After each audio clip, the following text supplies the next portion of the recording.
Salut, je m'appelle Seb Muller et bienvenue sur USM Fabrication. Alors aujourd'hui les amis, ça va être l'affûtage des forêts. Un petit tuto. J'ai mis longtemps à me décider à le faire. J'ai beaucoup réfléchi à comment vous présenter les choses, comment faire pour expliquer au mieux. Parce que bon voilà, il y a une partie théorique, ça c'est facile. Mais il y a le coup de main et c'est vrai que ça par vidéo, c'est pas évident. C'est pas évident à montrer, c'est pas évident à expliquer. Bon. Après, les amis, voilà, ça va être à vous de regarder, de décortiquer, de prendre ce qui vous intéresse. Peut-être pas forcément à terme la même méthode que moi, hein. Il n'y a pas qu'une seule méthode d'affûtage. C'est comme dans l'usinage, pardon, en fait, il y a plusieurs méthodes. Mais bon, voilà, j'ai essayé de vous retranscrire mon savoir au mieux. Ça va être à vous de juger. À tout de suite, les amis. La première chose, les amis, c'est qu'il faut absolument tous parler le même langage et donc connaître les termes exacts qui composent chaque partie du forêt. Alors déjà, pour commencer, il y a plusieurs types de forêts. Par exemple, vous avez ce type de forêt-là, à queue cône morse. C'est ce qui va beaucoup s'utiliser sur machine-outil, hein, de type tour, perceuse à colonne, etc. Le cône là, vous le mettez souvent dans la contrepointe ou alors directement dans la broche de votre perceuse à colonne. Par exemple, vous avez également le forêt à queue lisse, ce qu'on va mettre souvent dans tout ce qui est membrane perçage, etc. Alors là, c'est un forêt au cobalt, hein. C'est un alliage qui le rend un petit peu plus dur qu'un forêt HSS standard. Donc il va permettre de percer plus dur et plus longtemps. Donc ça, voilà, on le met souvent dans les membranes de perçage, comme je vous le disais. Vous avez des forêts de type revêtu également. Vous voyez, il y a un traitement de surface qui est appliqué sur le forêt. Et ce qui va permettre donc également de percer certaines matières, de durer plus longtemps dans le temps. Et vous avez le fameux, ce qui se fait beaucoup sur machine à commande numérique, c'est le forêt au carbure. Alors celui-là, je ne vous conseille pas de l'affûter au touré, hein. Je vous conseille de le faire affûter chez un professionnel de l'affûtage. Ce sera beaucoup mieux fait et beaucoup plus précis. Voilà. L'affûtage manuel, on va plutôt le réserver à tout ce qui est forêt HSS et cobalt à la limite. Peu importe le type de forêt, les amis, il est toujours constitué de la même chose, ce qu'on appelle le sommet. C'est ce qui va être super important. Vous verrez par la suite que sans un sommet correct, on n'arrive pas à faire des trous corrects. Les lèvres, les deux lèvres de coupe, celles qui vont, c'est vraiment la partie là du forêt qui va couper. Les gougures, ce qui est là-dedans, là. Tout ça, c'est la gougure du forêt. Et ce qu'on appelle le listel, vous voyez cette partie-là. Il y en a qui appellent ça également le témoin. Moi j'appelle ça le listel. Il existe différents types de gougures, hein, du forêt. Alors, il faut savoir que plus cet hélicoïde va être prononcé, et plus les copeaux vont s'extraire. Ça va par exemple être bon pour de la fonte, du bronze, hein, qui vont faire des copeaux plus fractionnés, donc qui auront plus tendance à bloquer dans le forêt. Et moins l'hélicoïde là est prononcé, hein, plus elle va être droite, plus ce sera fait pour des matières molles, type plastique, etc. Ce qu'il faut également savoir, les amis, c'est que l'âme du forêt, hein, c'est ce qu'il y a au fond de la gougure là. Donc la largeur de l'âme du forêt est égale à la largeur du sommet du forêt. Le seul problème, c'est que cette âme du forêt est beaucoup plus large en bas du forêt qu'en haut. Donc plus vous allez affûter votre forêt, plus cette âme va devenir large et donc plus votre sommet deviendra large. Et le problème, c'est que plus votre sommet est large, plus vous allez avoir d'efforts lors du perçage et moins votre perçage sera facile à effectuer et surtout précis. Alors on peut rattraper un petit peu la largeur de cette âme à l'affûtage. Je vous montrerai comment on fait tout à l'heure si vous voulez.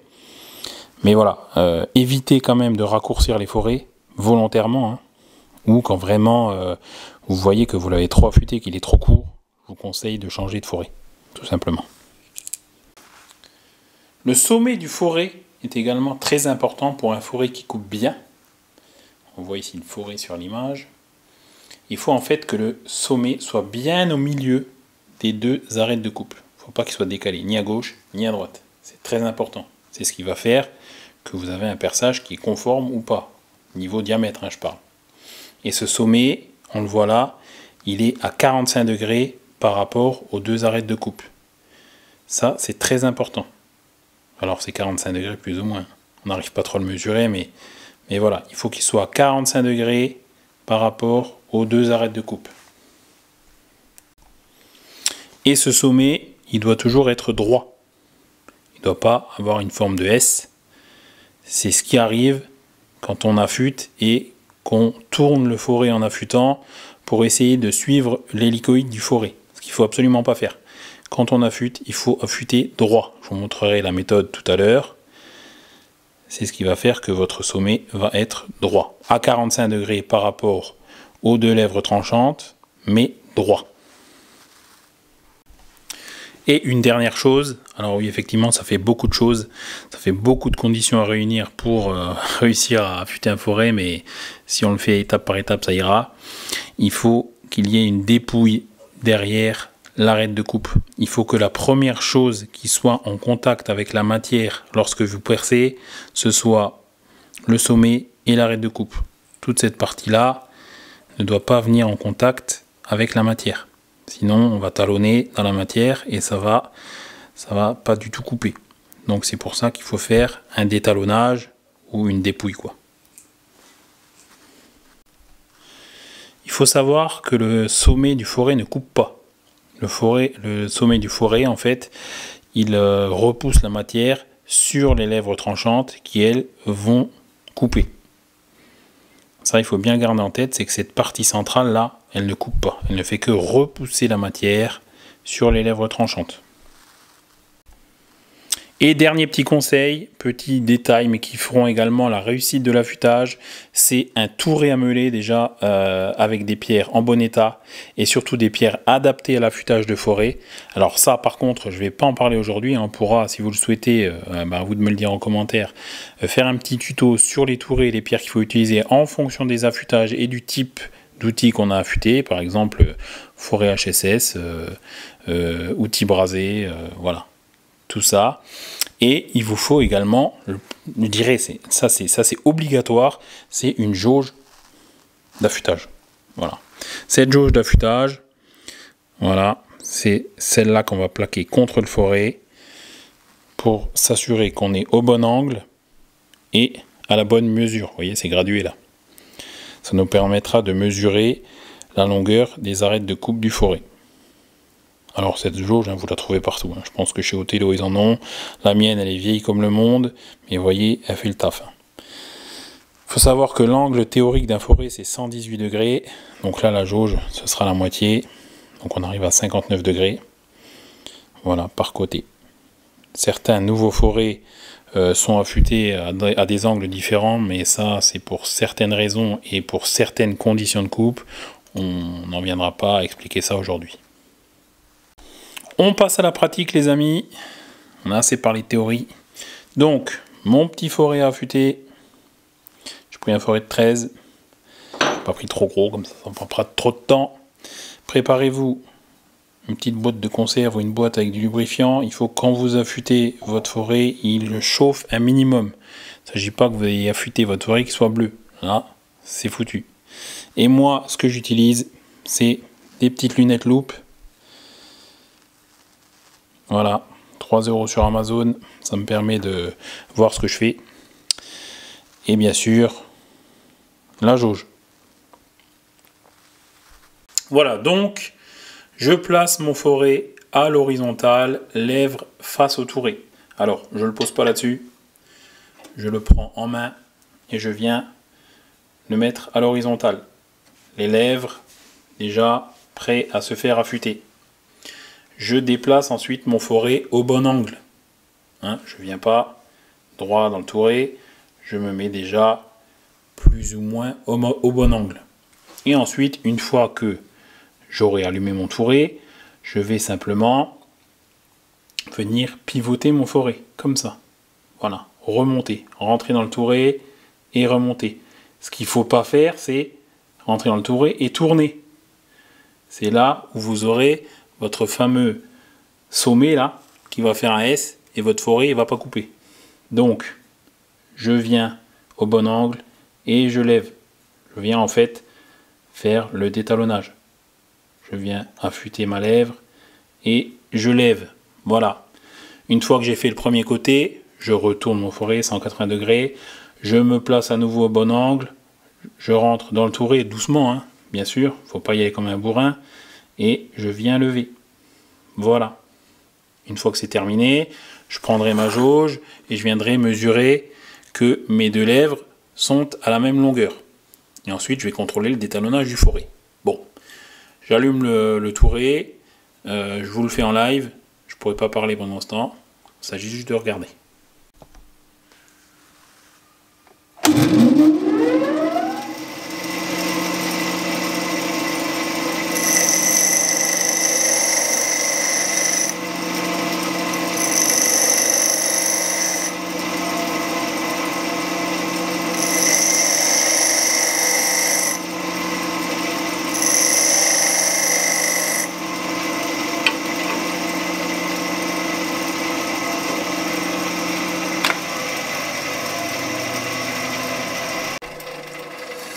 Voilà les amis pour la méthode école. Alors moi ce que je vous conseille, hein, c'est pas tout de suite de commencer avec un forêt qui est complètement flingué. Commencez simplement à réaffûter un forêt qui est un petit peu fatigué comme je viens de le faire là. Ça vous entraînera et vous pourrez repercer derrière et mesurer si vous avez le diamètre du trou qui est encore bon. Bon, voilà. Donc ce que je fais, je viens mesurer. Allez, j'ai enlevé mes lunettes. Je vais mesurer mes arêtes. Mon angle, vous voyez, on est bon. On est bon également de ce côté-là. On est à 7. Je viens surveiller mon détalonnage, qui est bon aussi. Mon sommet, il est bien à 45 degrés par rapport aux arêtes de coupe. Donc on peut dire que le forêt, il a de grandes chances de couper. Si vous remarquez qu'une des lèvres est plus grande que l'autre, vous prenez la plus courte et vous venez la rectifier ou tourer jusqu'à rattraper la longueur, qu'elle soit la même d'un côté comme de l'autre. On peut dire que si votre forêt est bien affûtée, vous devez obtenir en fait, si votre machine est bien sûr géométriquement bonne, hein, une cote, on va dire de 0 à plus 1 dixième par rapport au diamètre du forêt. Donc là 13, si on a 13,05 ou 13,1, c'est bon, on peut quand même dire que notre forêt est bien affûtée. Sinon, comme je vous le disais, c'est que vous avez une arête qui est plus longue que l'autre, ou alors que le sommet du forêt n'est pas dans la norme que j'ai indiqué tout à l'heure. Voilà. De toute manière, je vais vous dire une chose les amis, il n'y a pas de secret. Avant d'arriver à affûter correctement votre forêt, il faudrait passer par une phase où ça donne du n'importe quoi. Et c'est avec le temps et une multitude d'essais que vous allez réussir à arriver. Et croyez-moi, ça ne vient pas du jour au lendemain. J'en ai cramé pas mal des forêts avant d'arriver à en affûter correctement. Voilà. C'est en galérant qu'on y arrive. Malheureusement, c'est toujours pareil. Je vous montre une petite technique, les amis. Là, on sort un petit peu des sentiers battus de l'affûtage école. Au cas où votre forêt deviendrait trop court, comme je vous le disais tout à l'heure, et que l'âme de votre forêt est trop large, donc le sommet beaucoup plus large que ce qui devrait être, il y a une petite astuce, hein, au cas où. Je vous montre la méthode, je vous le fais tout rééteint, il faudra que vous essayiez chez vous. Voilà. Et là, il est déjà fait sur ce forêt, on va voir si on y voit. Voilà, là, le petit détalonnage qu'il y a là, c'est ce qu'il faut que vous réalisiez pour rattraper justement la largeur du sommet, pour raccourcir un petit peu la largeur du sommet. Alors il faut le faire bien sûr du côté opposé aux lèvres coupantes. Hein. Donc vous mettez votre forêt comme ça sur le touret, ouais, vous voyez, et vous venez un petit peu rogner la matière du forêt pour faire réduire ce sommet. Pareil de l'autre côté. Alors allez-y doucement, allez-y en tâtonnant, prenez votre temps, faites des essais, mais ça fonctionne. Moi personnellement avec les années j'affûte quasiment plus de forêt comme je vous ai montré là. J'ai ma technique à moi, alors j'en ai deux.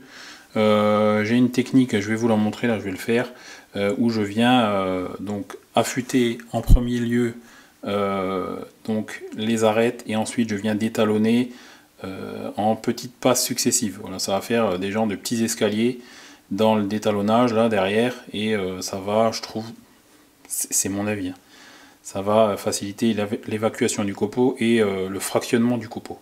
Je vous montre comment je fais, et voilà. Je dis pas que c'est ce qu'il faut que vous fassiez, mais c'est ma technique à moi.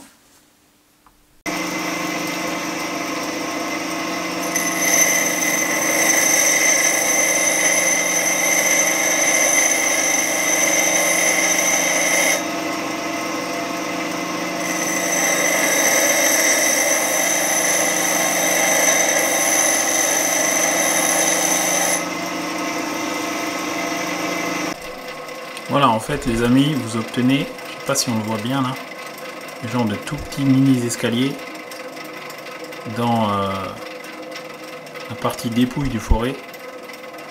Ça c'est ma technique numéro 1. J'en ai une autre, je vous la montre, avec un autre forêt du coup.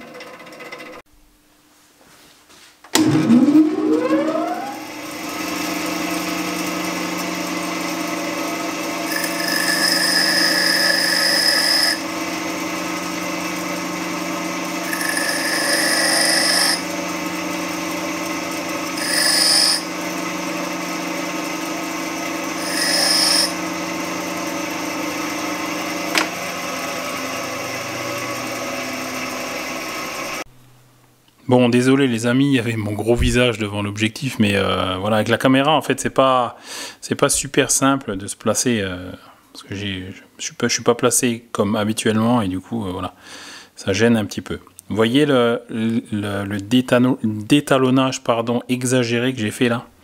J'ai fait, attendez, je vais juste prendre ma petite pointe là. J'ai fait un détalonnage exagéré ici, et j'ai prononcé encore là.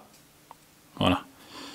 Alors ça c'est un truc qui réussit plutôt bien dans tout ce qui est acier mou, S355 et tout ça. Le copeau va mieux dégager.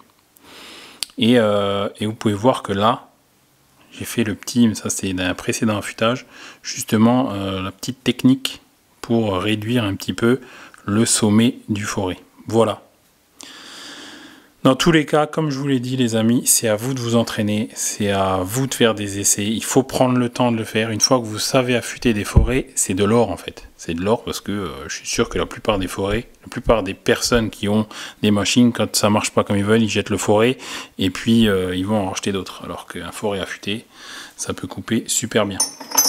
Une dernière petite technique que je vous donne, à prendre avec des pincettes les amis, parce que bon, il y en a qui vont certainement crier au meurtre. Mais si, admettons, là on a un forêt de 13 et vous voulez percer un trou de 13,2. Ça n'arrive pas focus aujourd'hui sur le... Voilà.